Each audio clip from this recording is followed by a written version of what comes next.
Robin Hood, যে কিনা ছোট থেকে বুদ্ধি খাটিয়ে তার সহকর্মীদের নিয়ে পুলিশের চোখে ধুলো দিয়ে ধনী ব্যক্তিদের বরবাদ করে টাকা পয়সার স্বর্ণ গহনা চুরি করে নিত। রবিনহুডের রয়েছে ভয়ঙ্কর টাকার নেশা। হঠাৎ করেই রবিনহুডের কাছে একটা অফার আসে, বিদেশ ফেরত বড়লোক বাপের একমাত্র মেয়েকে মাত্র 10 দিনের জন্য ইন্ডিয়ার প্রত্যন্ত একটা গ্রামে নিরাপত্তা দিতে পারলেই 1,25,00,000 টাকা তাকে দেয়া হবে। টাকার লোভে রবিনহুড তো রাজি হয়ে যায়, তবে সে জানতো না এই মেয়ের পেছনে পড়ে আছে ভয়ানক কুখ্যাত একদল গ্যাংস্টার। টাকার জন্য কি এমন বিপদের সম্মুখীন হবে রবিনহুড, অথবা বিপদের মধ্য থেকেই ডাবল পয়সা উসুল করে নেবে? এমন মিস্ট্রি, থ্রিলার আর টুইস্টে ভরপুর রবিনহুড ড্রামাটি আজ আপনাদের সাথে শেয়ার করব। জলদি সাবস্ক্রাইব করে নিন। তো চলুন বেশি কথা না বাড়িয়ে শুরু করা যাক আজকের মুভির এক্সপ্লেনেশন। স্বামীর নামের এক ব্যক্তি একটি পাহাড়ি অঞ্চলে এসে তার সহকর্মীদের বলে, এই সোনার জমিন পাওয়ার জন্য আমি শুধুমাত্র শ্রীলঙ্কা থেকে এসেছি। এই জমিনেই গাঁজা চাষ খুব ভালোভাবে হয়। আসলে স্বামীর একজন বড় ড্রাগস ডিলার। পরবর্তীতে একটা অনাথ আশ্রমে দেখা যায় আশ্রমের বাচ্চাদের লোক সংখ্যা অনুযায়ী সঠিক পরিমাণের খাবার ব্যবস্থাপনা কর্তৃপক্ষ করতে পারছে না। বড় বড় লোকেরা খাবারের ব্যবস্থাপনা করে নিয়ে আসে, ছবি তুলে সংবাদপত্রেও এগুলো ছাপানো হয়। তবে খাবার বিতরণের সময় দেখা যায় মানুষ শুধুমাত্র লোক দেখানোর জন্যই অল্প কিছু খাবার নিয়ে এসেছে। মূলত এটা পাবলিসিটি বাড়ানোর জন্য করে। এমনকি এই অনাথ আশ্রমে যারা ডোনেশন দিত, সিস্টেমে অনেকেই ডোনেশনের টাকাও মেরে দেয়। তাই তো অনাথ কর্তৃপক্ষের স্যার এই বিষয়টি তার খুব কাছের একজন লোককে ফোন দিয়ে জানায়। রাত্রিবেলা অনাথ আশ্রমের সকল ছেলেমেয়েরা মিলে এই ব্যক্তিদের নিয়ে কথা বলতে শুরু করে। পাশে থাকা ছোট একটি ছেলে বলে ওঠে, এই দেশ আমার, এই দেশের সকল মানুষ আমার পরিবার। তাহলে এই দেশের ভালো মন্দ দেখার দায়িত্ব আমার পরিবারের। আমি আমার পরিবারের মাধ্যমে তোমাদের সকলের পড়াশোনার ব্যবস্থা করব। ছোট পটাকা বড় ধামাকা। কিছু বুঝলেন না তো? এই বাচ্চা ছেলেটি প্রথমে যে ব্যক্তি তাদের খাবার নিয়ে লালসা দেখিয়েছিল, সেই ব্যক্তির গাড়ির পাশে কয়েকটি বেলুন নিয়ে ঘুরঘুর করতে থাকে। ব্যক্তিটির গাড়িতে তার ছোট বাচ্চা ছিল। বাচ্চাটি বেলুন নিতে চাইলে অনাথ আশ্রমের সেই ছেলেটি বলে, আপনি তো আমাদের পরিবারের একজন সদস্য, আপনাদের তো আমি বেলুন ফ্রিতে দেব। এই কথা শুনে ব্যক্তিটির দুটো বেলুন ছেলেটির হাত থেকে নিয়ে নেয়। ছোট বাচ্চাটি বেলুন স্পর্শ করতেই বেলুন থেকে এক প্রকার গ্যাস বের হয়। সাথে সাথেই তারা সেখানে অজ্ঞান হয়ে যায়। আর এই ছোট ধামাকা ব্যক্তিটির পকেট থেকে তার চাবি নিয়ে নেয়। তার বাড়িতে থাকা সকল মূল্যবান জিনিস লুটপাট করে ফেলে। এরপর অনাথ আশ্রমের কর্মরত ব্যক্তির নামে মানি অর্ডার পাঠিয়ে দেয়, যার জন্য বহুদিন পর এই অনাথ আশ্রমে পেট ভরে সকলেই খাবার খেতে পারে। ছেলেটির নাম রাম। রাম এরপর ডোনেশন নেওয়া ব্যক্তিটির বাড়িতে গিয়ে তার স্ত্রীকে একটা চিঠি ধরিয়ে দিয়ে বলে, এই চিঠি মহেন্দ্র স্যারকে দিতে হবে। আপনাকে দেখে তো মনে হচ্ছে আপনি তার স্ত্রী, কিন্তু এই চিঠির মধ্যে থাকা মহেন্দ্র স্যারের সাথে ঘনিষ্ঠ অবস্থায় তাহলে রয়েছে কে? আর আমি শুনেছিলাম আপনি অনাথ আশ্রমে ডোনেশন করেছিলেন, তবে সেই টাকা তো স্যার মেরে দিয়েছে। মহিলা আচ্ছা করে তার স্বামীকে ধোলাই দেয় আর খুশি মনে ছেলেটিকে অনেকগুলো টাকা দিয়ে দেয়। এই জন্যই বলেছি ছোট পটাকা বড় ধামাকা। বেশ কিছুদিন পর শহরে ছড়িয়ে গিয়েছে রবিনহুড নামের এক ব্যক্তি। তিনি শহরের ধনী ব্যক্তিদের পিটিয়ে তার সম্পদ আত্মসাৎ করছে। তাই তো এই বিষয়টা নিয়ে হোম মিনিস্টার পুলিশ অফিসারকে অনেক কথা শোনায়। মিনিস্টার বলে, যত দ্রুত সম্ভব এই কেসের সমাধান করো আর চোরকে দ্রুত সম্ভব ধরে ফেলো। পুলিশ অফিসার বলে, এই কাজের জন্য পারফেক্ট হচ্ছে ভিক্টর। তাই অফিসার ভিক্টরের হাতে এই কেস হ্যান্ড ওভার করে। তাই তো ভিক্টর সাহেব অনুসন্ধান শুরু করে দেয়। এমন অবস্থায় এক দম্পতি এসে অভিযোগ জানায়, আজ সকালেই তাদের বাড়িতে বিপুল পরিমাণ সোনা চুরি হয়ে গিয়েছে। ভিক্টর বুঝে যায় এবারের চুরিটাও রবিনহুড করেছে। আর এখন নিশ্চয়ই স্বর্ণগুলো বিক্রি করতে পাশেই চোরাবাজারে চলে যাবে। তাই চোরাবাজারের চারিপাশে সিভিল ড্রেসে পুলিশদের মোতায়েন করা হয়। তবে রামের বন্ধু জনি এই খবর তাকে দিয়ে দেয়। চারিদিকে কড়া গার্ড। তবে এর মধ্যেও পুলিশকে বিভ্রান্তিতে ফেলে সুযোগ বুঝে রাম পালিয়ে যায়। পুলিশ বুঝতে পারে তারা ভুল মানুষকে সন্দেহ করেছে। তাই তো এখানকার সিসিটিভি ফুটেজ চেক করতে গেলে দেখতে পায় সিসি ক্যামেরার সামনে অনেকগুলো গ্যাস বেলুন ঝুলে রয়েছে। এভাবেই নানা সিস্টেমের নানা পথ অবলম্বন করে রাম ধনী ব্যক্তিদের টাকা লুফে নিয়ে গরিব আর অসহায় ব্যক্তিদের কাছে বিলিয়ে দিত। এমনই একদিন রাম একটা বিল্ডিং এ আবার চুরি করতে যায়। নকল ফিঙ্গারপ্রিন্টের মাধ্যমে রুম খুলে লকার ওপেন করলে বুঝতে পারে সে সম্পূর্ণভাবে পুলিশের জালে ফেসে গিয়েছে। ভিক্টর তার টিমকে সতর্ক করে পুরো বিল্ডিং ঘিরে ফেলে। রাম এই মুহূর্তে কোথায় যাবে? কেননা বাইরে থেকে দরজা লক করে দেওয়া হয়েছে। তাই রাম ভেন্টিলেটরের সাহায্যে ছাদে গিয়ে পৌঁছায়। তবে ঠিক এই মুহূর্তে ভিক্টর স্যারও সেখানে হাজির হয়ে যায়। একে অপরকে প্রতিহত করতে যাবেই এমন সময় পুলিশ অফিসার এসে বলে, উনি আমাদের অফিসার, রবিনহুডকে ধরার জন্য এখানে এসেছে। ভিক্টর বলে, এ কে রে? পুলিশ জানায় এই প্রথম ব্যক্তি যে কিনা রবিনহুডের ব্যাপারে কেস করেছে। রবিনহুডের চুরির জন্য ওর পরিবার ক্ষতিগ্রস্ত হয়েছে। তাই তো রাম সেই থেকেই রবিনহুডের ব্যাপারে একে একাই তদন্ত চালিয়ে যাচ্ছে প্রতিশোধ নেয়ার জন্য।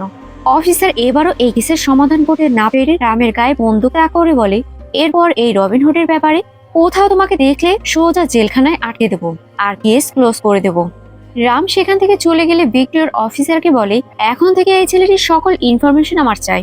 এরপর থেকেই পুলিশ ফোর্স রামকে ফলো করতে শুরু করে।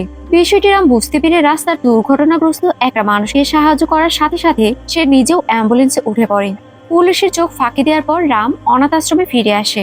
বন্ধু জনিকে বলে, আজকে পুলিশ আমার প্রায় কাছে চলে এসেছিল, কিন্তু কখনো যদি আমাকে সাহায্য করা ওই বৃদ্ধ মানুষটা পর্যন্ত চলে আসে, তাহলে তো সম্পূর্ণ দোষ ওই মানুষটা আর এই বৃদ্ধাশ্রমের হয়ে যাবে। এখানকার সকল বাচ্চাদের চোর বলা হবে। তাই আমি ভাবছি কিছুদিনের জন্য রবিনহুডকে রেস্টে পাঠিয়ে দেব, আর আমি কোনো একটা চাকরি খুঁজে নেব। অন্যদিকে দেখা যায় এবি ফার্মা ক্যান্সারের ঔষধ বের করে ফেলেছে। ইন্ডিয়ার মেডিকেল সেকেন্ড ইউনিট এ ব্যাপারে লাইসেন্সও দিয়ে দিয়েছে। এবি ফার্মার এমডি হচ্ছেন মিস্টার বাসুদেব, তার একমাত্র মেয়ে নীরা। নীরা ছোটবেলা থেকে চেষ্টা করতো নিজের নামে বড় হওয়ার, তবে সব স্থানে নীরাকে সব দিক থেকে এগিয়ে রাখা হতো শুধুমাত্র তার বাবার জন্য। এজন্য নীরা চায় বাবার থেকে অনেক দূরে বসবাস করতে, যাতে করে নীরা নিজের যোগ্যতায় নাম খ্যাতি অর্জন করতে পারে। কি আফসোস, তবে ঘটনা সম্পূর্ণ উল্টো। কারণ নীরা জানে তো তার মধ্যে ট্যালেন্টের শেষ নেই, কিন্তু নীরার মধ্যে আসলে কোনো ট্যালেন্টই নেই। ছোটবেলায় নীরার ভালো স্কুলের ভর্তি পরীক্ষায় আনসার শিট দেখে প্রিন্সিপাল তো পুরো রেগে গিয়েছিল। তবে নীরার বাবা এই বিষয়টা হ্যান্ডেল করে নেয়। সে কোনোভাবেই চায় না তার মেয়ে কষ্ট পাক। আবার মেয়ে কোম্পানির জন্য এমন প্রজেক্ট তৈরি করে, সেই প্রজেক্টের জন্য এক সপ্তাহের মধ্যে কোম্পানির ভ্যালু 15% কমে যায়। এই বিষয়টাও বাবা নিরুপায় হয়ে মেয়ের সুখের জন্য হ্যান্ডেল করে। এর মধ্যেই নীরার ফোনে ইন্ডিয়া থেকে তার আন্টি ফোন করে জানায় তার দাদু খুব অসুস্থ, তার সাথে একবার সাক্ষাৎকার করতে চায়। যদিও এই বিষয়টা একদল গুন্ডারা তাদের বলতে বাধ্য করেছিল। এখন এই নীরা সিদ্ধান্ত নিয়েছে ইন্ডিয়া এসে চলে যাবে। তবে বাবা তো এই বিষয় নিয়ে টেনশন করে, না জানি ইন্ডিয়ায় গিয়ে কি কাণ্ড ঘটাবে। তো চলুন দেখে নেওয়া যাক কি কি কাণ্ড ঘটায় নীরা। নীরা ভারতে রওনা দেওয়ার আগেই নীরার সহকারী সিকিউরিটি এজেন্সির সাথে যোগাযোগ করে। এই এজেন্সি ভারতের নাম্বার 1 পর্যায়ে আছে, এ কথা কোম্পানির মালিক সকলকে বলে বেড়ায়। তবে সত্যিকার অর্থে এই এজেন্সির উপর যারাই ভরসা করেছে, তারাই কেউ না কেউ সম্পূর্ণভাবে অসন্তুষ্ট হয়েছে। আর বর্তমানে সিকিউরিটি এজেন্সিতে রাম কাজ করতে আসে। সিকিউরিটি এজেন্সির মালিক প্রথমে রামকে নিতে চায় না। সেই মুহূর্তে নীরা সহকারী সিকিউরিটি এজেন্সি পারপাস বিভিন্ন ধরনের কথা জিজ্ঞেস করে, তবে বিষয়গুলো কাকু বুঝে উঠতে পারে না। তাই তো রাম তার কাছ থেকে ফোনটা নিয়ে খুব স্মার্টলি বিষয়টা হ্যান্ডেল করে, আর এই কাজের বিনিময়ে $1,00,000 পেমেন্ট চেয়ে বসে। বিষয়টা শুনে এজেন্সির মালিক রেগে যায়। যেখানে তারা ইন্ডিয়ার 50-60 হাজার টাকা আশা করেছিল, সেখানে রাম $1,00,000 চেয়ে বসে। তবে মিনিটের মধ্যেই চাচার মোবাইল ফোনে অ্যাডভান্স ডলার ট্রান্সফারের SMS চলে আসে। খুশিতে সে তো হার্ট অ্যাটাক করে বসে। যাই হোক, রাম জিজ্ঞেস করে, আপনার সিকিউরিটি টিম মেম্বারদের দেখতে চাই। একে একে বৃদ্ধ বয়স্ক বডিগার্ড বের হয়ে আসে। এক চাচাকে দেখে তো মনে হচ্ছিল তার এক পা কবরে চলে গিয়েছে। এমন অবস্থা দেখে রাম বলে, এনাদের রক্ষা করার জন্য তো বডিগার্ডেরই প্রয়োজন হবে স্যার। আমাদের গেট আপ এবং সেট আপ খুব সুন্দরভাবে করতে হবে। তারা তো চোখের পলকেই রামের কথা মতো সুন্দর করে বডিগার্ডের একটা টিম বানিয়ে নেওয়া হয়। এরপর তারা এয়ারপোর্টে চলে যায়। নীরা হেলিকপ্টার থেকে নেমে যায়। তাকে দেখে রাম বলে, গুরুজি, সকলে তো ছবিতে অসম্ভব সুন্দরী দেখতে লাগে, কিন্তু এই মেয়েকে তো বাস্তবে এত সুন্দরী লাগছে। সিকিউরিটির মালিক বলে, তুমি তো সুন্দরী মেয়েকে দেখছো, আর আমি তো তার সহকারীকে দেখছি। না জানি পুলিশের নজরে আমাদের কত সত্য বের করে ফেলবে। রাম বলে, একটা কথা মন দিয়ে শুনুন, আপনাকে ও কিছু জিজ্ঞেস করলে আপনি শুধু বলবেন এসব কনফিডেন্সিয়াল। এরপর রাম নীরাকে এ দেশে আসার জন্য স্বাগতম জানায়। এরপর তারা গাড়িতে করে নির্দিষ্ট হোটেলে চলে যায়। এদিকে নীরার সহকারীকে রাম এমন ভাবে বুঝিয়েছে যেন তাদের আশেপাশে থাকা মানুষগুলোর মধ্যেই তাদের সিকিউরিটি গার্ড সিভিল পোশাকে রয়েছে। যাই হোক, নীরা ফ্রেশ হয়ে একটি শপিং মলে যায়। সেখানে চার্জের মাদার তার বাচ্চাদের সহ শপিং করছিল। বিল তৈরির সময় একটা বাচ্চা মেয়ে তার পছন্দ অনুযায়ী কিছু চকলেট যোগ করে। তবে মাদার বলে, এত বাজেট আমার হাতে নেই, তাই পরের সপ্তাহে এসে এই চকলেটগুলো নিতে চেষ্টা করব। বাচ্চাটির মন খারাপ হয়ে যায়। দূর থেকে এই বিষয়টা খেয়াল করে রাম। রাম দোকানের কর্মচারীকে ইশারা করতে চেষ্টা করে। ঠিক এই মুহূর্তে ইশারা করে নীরা জানায়, ওর যা লাগে আপনি দিয়ে দিন, বিলটা আমি পেমেন্ট করে দিচ্ছি। কর্মচারী এই বিষয়টা সুন্দর করে হ্যান্ডেল করে বলে, অভিনন্দন ম্যাডাম, 10,000তম কাস্টমার হওয়ার জন্য আজ আপনি যা কিছু নেবেন আমাদের পক্ষ থেকে তা সম্পূর্ণ ফ্রি। এ কথা শুনে খুশি মনে মাদার আর ছোট বাচ্চাটি চকলেটগুলো নিয়ে নেয়। রাম বুঝতে পারে তার নায়িকার মনটা খুবই ভালো। নিমেষেই কারেন্ট চলে যায়। বিদ্যুৎ আবারও ফিরে আসে। নীরার চারিপাশে গুন্ডাদের দেখা যায়। রাম মারামারির জন্য পজিশন নিয়ে নেয়। ঠিক এমন সময় গুরুজি অর্থাৎ জন হাজির হয়, আর এই জনকে দেখে গুন্ডারা ভয় পালিয়ে যায়। বিষয়টা বুঝতে পারছেন? সম্পূর্ণ একটা সাজানো নাটক ছিল, আর এই নাটকের পরিচালক হচ্ছে জন নিজেই। নিজের কোম্পানির পরিচিতি বাড়ানোর জন্য একটা ছোট নাটক করা হয়েছে। রাতের বেলা বেশ কিছু গুন্ডারা হোটেলের মধ্যে প্রবেশ করে, তবে সকলকেই রামধুলাই করে কাত করে দেয়া হয়। নীরার রুমের সামনে সন্দেহজনক এক ব্যক্তিকে দেখতে পেয়ে রাম তাকে আটকে জিজ্ঞেস করে, তোমরা সবাই কারা? তোমাদের মূল উদ্দেশ্য কি? লোকটি বলে, আমরা সকলে ওই বিদেশি মেয়েটির জন্য এসেছি। আমাদের গ্রাম রুদ্রাকোন্ডা, সেখানকার গাছপালার মাধ্যমে আমাদের জীবন নির্বিকার হতো। হঠাৎ করে এক শহরে বাবু আসলো আর আমাদের নতুন জীবন প্রদান করলো। যে হাতে আমরা গাছ কাটতাম সেই হাতেই আমরা গাছ লাগানো শুরু করলাম। সেই ব্যক্তি আমাদের কৃষিকাজ শিখিয়েছে, তিনি অনেক ব্যক্তির সাহায্য করেছে। তিনি হচ্ছেন বিশ্বনাথ স্যার।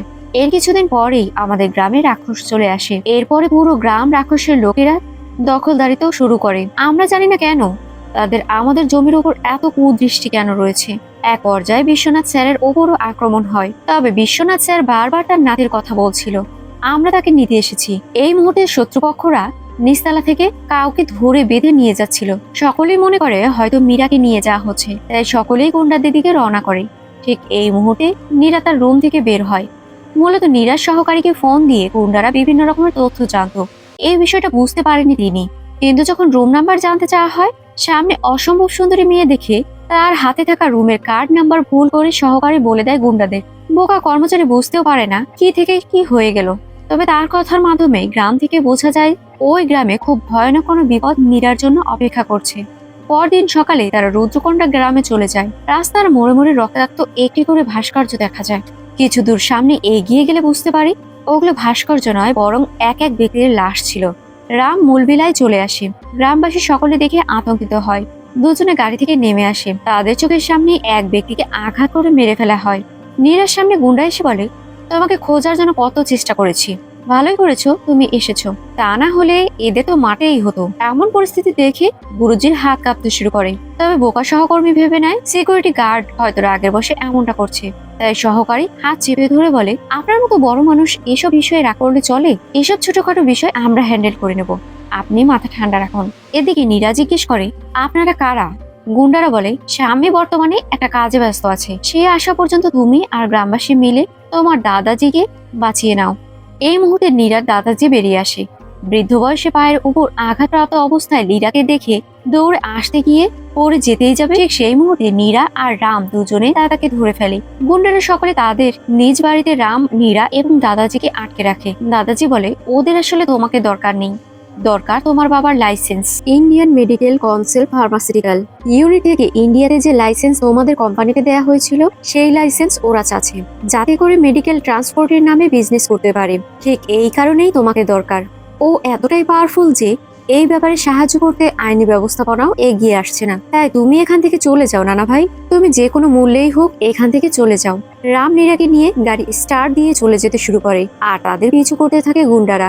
সকলকেই প্রতিহত করে রাম অবশেষে গুন্ডাদের বাংলোতেই চলে আসে। এই বিষয়টা দেখে নীরার সহকারী গুরুজির হাত থেকে ওয়াকিটকি নিয়ে সকলকে নির্দেশ দিতে থাকে, আমরা ভুল রাস্তায় চলে এসেছি, তোমরা গাড়ি ঘোরাও। তবে ওয়াকিটকি থেকে কোনো আওয়াজ শুনতে না পেয়ে এটা হাতের উপর বাড়ি মারতেই দুই ভাগ হয়ে যায়। অমনি ওয়াকিটকির ভেতর থেকে কটন বেরিয়ে আসে। সে সম্পূর্ণ বুঝে যায় সিকিউরিটির অ্যাক্টিং করা নকল নাটক সাজিয়েছে তারা। এদিকে রাম নীরাকে বলে, তোমাকে এখানে আনার জন্য তারা তোমার পরিবারের গলায় চাকু ধরেছে। যদি তুমি এখান থেকে চলে যাও তাহলে তোমার নাম নেয়ার মতো কেউ বেঁচে থাকবে না। আমি এখন পর্যন্ত কাউকে বিপদগ্রস্ত দেখে সেখান থেকে পালিয়ে যাইনি। তুমি আমাদের জন্য অনেকগুলো টাকার ব্যবস্থাপনা করেছো, সেই টাকার বিনিময়ে হলেও এই গ্রামের শান্তি আমি ফিরিয়ে আনবো। এই বলেই গাড়ি থেকে নেমে সকলকে মারধর শুরু করে। সকলের অবস্থা 12টা বাজিয়ে রাম বলে, এখন তোমরাই ফয়সলা করো, তোমরা কি পালিয়ে যাবে অথবা নিজের গ্রামের মানুষের জন্য এই গুন্ডাদের বিরুদ্ধে লড়াই করবে? গুরুজি কানে কানে এসে বলে, মাত্র 1 কোটির জন্য তুমি সকলের বিরুদ্ধে এভাবে লড়াই করছো? রাম বলে, 1 কোটি নয় গুরুজি, এখানে মোট 6,25,00,000 টাকা। মূল কাহিনী হচ্ছে মারামারির এক পর্যায়ে বড়দা গুন্ডার কাছে গিয়ে রাম একটা ডিল করে। ভুলিয়ে ভালিয়ে রাম যদি এখানে নীরাকে 1 সপ্তাহের জন্য রাখে তাহলে তাদের 5 কোটি টাকা দেয়া হবে। যাই হোক, এই গ্রামে থাকতে রাজি হয়ে যায় তারা। অন্যদিকে স্বামী ডেভিড নামের একজন ড্রাগ ডিলারের সাথে ব্যবসা পরিধি বাড়ানোর জন্য একটা চুক্তি স্বাক্ষর করে। ডিল ফাইনাল করে স্বামী গ্রামে চলে আসে। তাই তো বর্দার সম্পূর্ণ ঘটনা স্বামীকে খুলে বলে। স্বামী তখন কল্পনা করে বেশ কিছুদিন আগে স্বামী প্রেমজির সাথে ওই মেয়েটিকে নিয়ে আলোচনা করছিল। প্রেমজি বলে, তোমার কুণ্ডলিতে বর্তমানে মেয়েদের থেকে দূরে থাকাই ভালো। তাই ওই মেয়েকে আটকে না রেখে পাঠিয়ে দাও, না হলে সামান্য একটু ভুলের জন্য তোমার জীবন যেতে পারে। এই কথা শুনে রেগে স্বামী প্রেমজিকে সেখানেই মেরে ফেলে। সিন বর্তমানে চলে আসে। নীরা রামকে সঙ্গে করে কর্পোরেট অফিসে চলে যায়। অফিসারকে এই গ্রামের ব্যাপারে বলতেই যাবে। এই মুহূর্তে গ্রামবাসীর সকলে তাকে এইসব কথা বলতে মানা করে। অফিসার রামের হাতে একটা কার্ড ধরিয়ে দিয়ে বলে, এখানে কথা বলতে না চাইলে আমার সাথে ফোনে যোগাযোগ করে নিও। আমি যদি কোনোভাবে জানতে পারি এখানে গাঁজা চাষ হয়, তাহলে তার বিরুদ্ধে আমি অবশ্যই ব্যবস্থাপনা নেব। পরবর্তীতে স্বামীর সাথে হোম মিনিস্টার এই ড্রাগস ডিলের ব্যাপারে কথা বলছিল। হোম মিনিস্টার বলে, জানা গিয়েছে এবি ফার্মা গাঁজার মাধ্যমে ক্যান্সারের প্রতিষেধক ওষুধ তৈরি করেছে। তাই তো আমি সরকারকে এই ধরনের কোম্পানি চাই বলে ফাইল আপিল করেছিলাম, আর সিস্টেমে তার মেয়েকে এখানে আনতে বাধ্য করেছি। আর ডেভিডের সাথেও কন্ট্রাক্টের ব্যবস্থাপনা করে দিয়েছি। তোমার যেমন ইন্টারন্যাশনাল মার্কেটে ব্যবস্থা করা প্রয়োজন, ঠিক তেমনি আমারও আরো পাওয়ারফুল হওয়া জরুরি। এই সময় কর্পোরেট অফিসার চলে আসে, আর তার পিছু পিছু রাম ও নীরাও চলে আসে।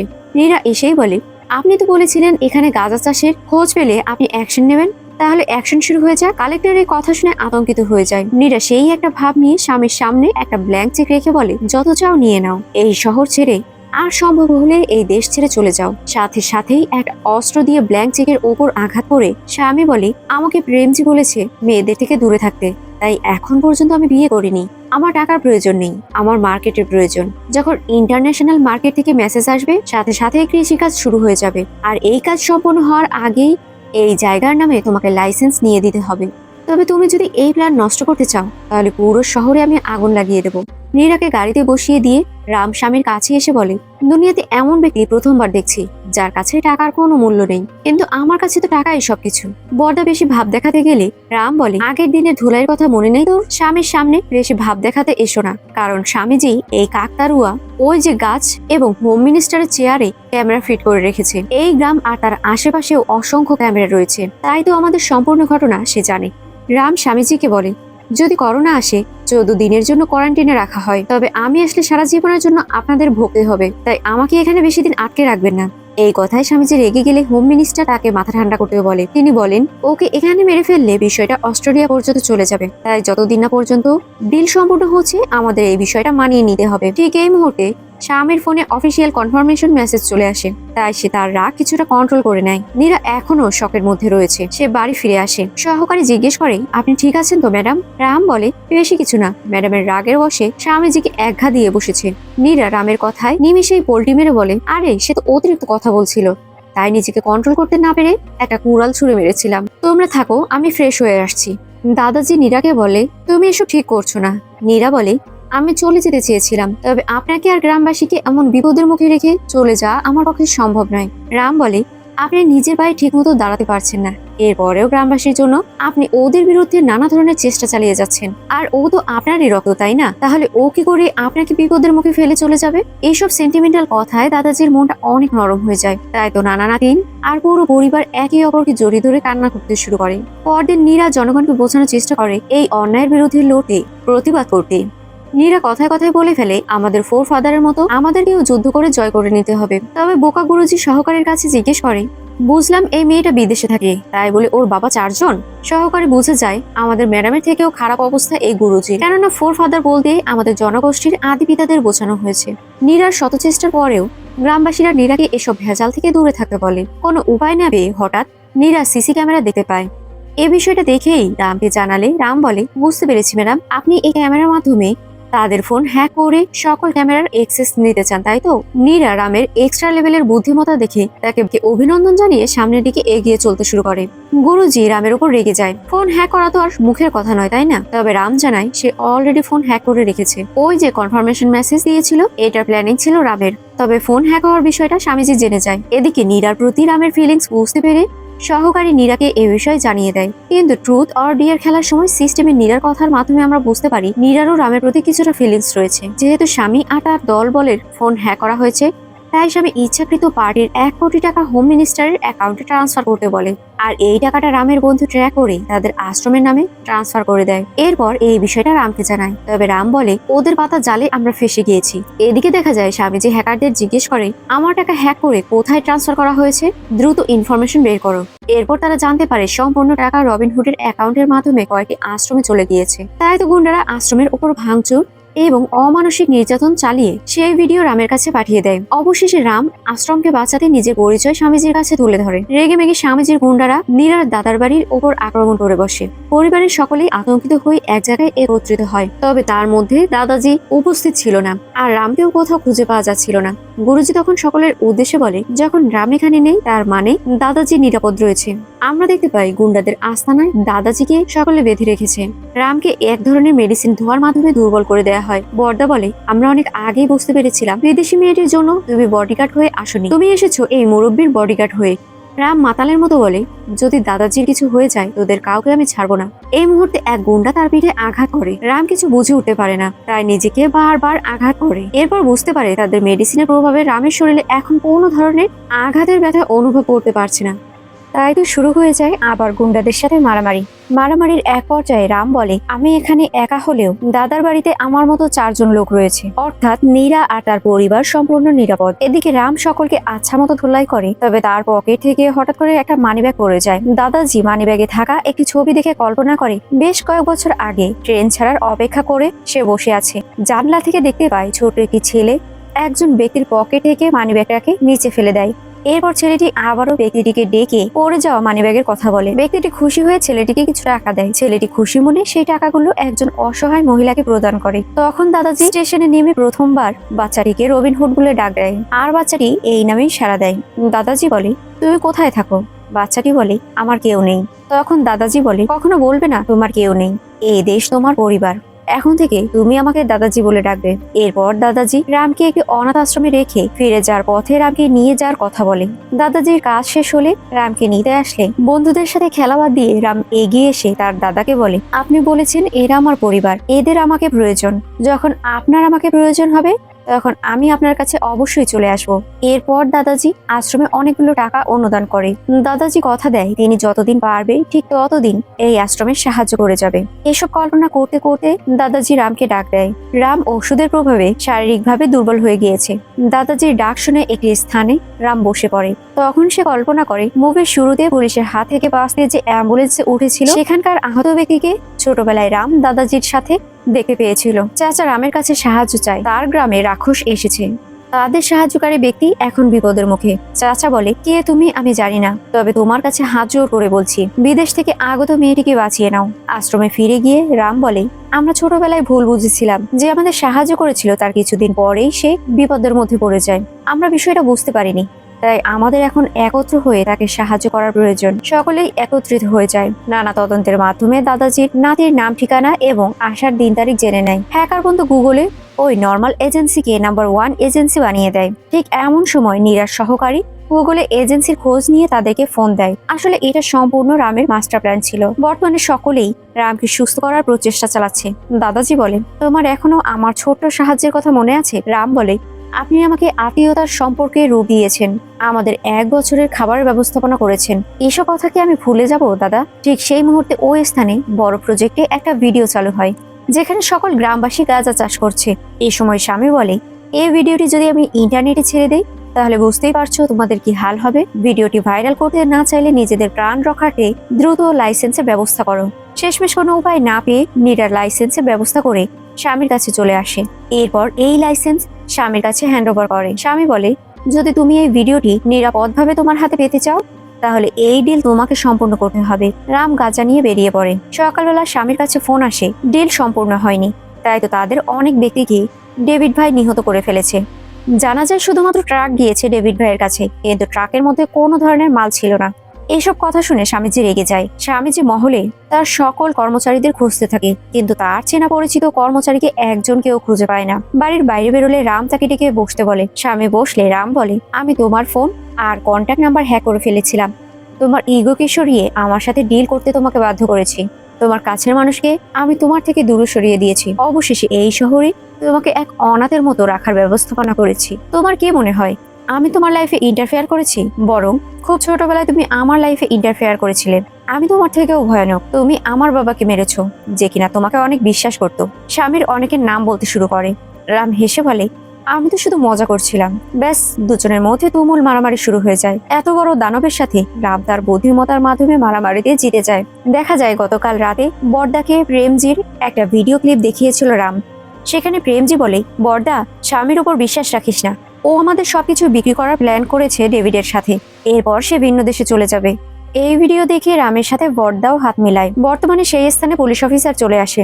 স্বামী বলে, অফিসার, আপনার যা লাগবে আপনি আমার কাছ থেকে নিয়ে নেবেন, তবে ওই ছেলেটিকে মেরে ফেলুন। পুলিশ বলে, তুমি মানুষের কাছ থেকে টাকা চুরি করে আমাকে মারতে চেষ্টা করেছো রবিনহুড। এই বলেই স্বামীর দিকে বন্দুক তাক করে। অতীতে দেখা যায় মিনিস্টারের হ্যাক হয়ে যাওয়া টাকাগুলো পুলিশ অফিসার চেক করলে জানতে পারে রামন থুদ্ধা নামের এক ব্যক্তির অ্যাকাউন্টে ট্রান্সফার হয়েছে টাকাগুলো। নামের বিবরণ পাজেল আকারে মিলিয়ে বুদ্ধিমান অফিসার একেই রবিনহুড মনে করে নেয়। বর্তমানে পুলিশ অফিসার রামের উপর রাগ দেখিয়ে বলছে, আমার আগে তুমি রবিনহুডের কাছে কি করে পৌঁছালে? স্বামীজি বলে, স্যার, আমি রবিনহুড নই।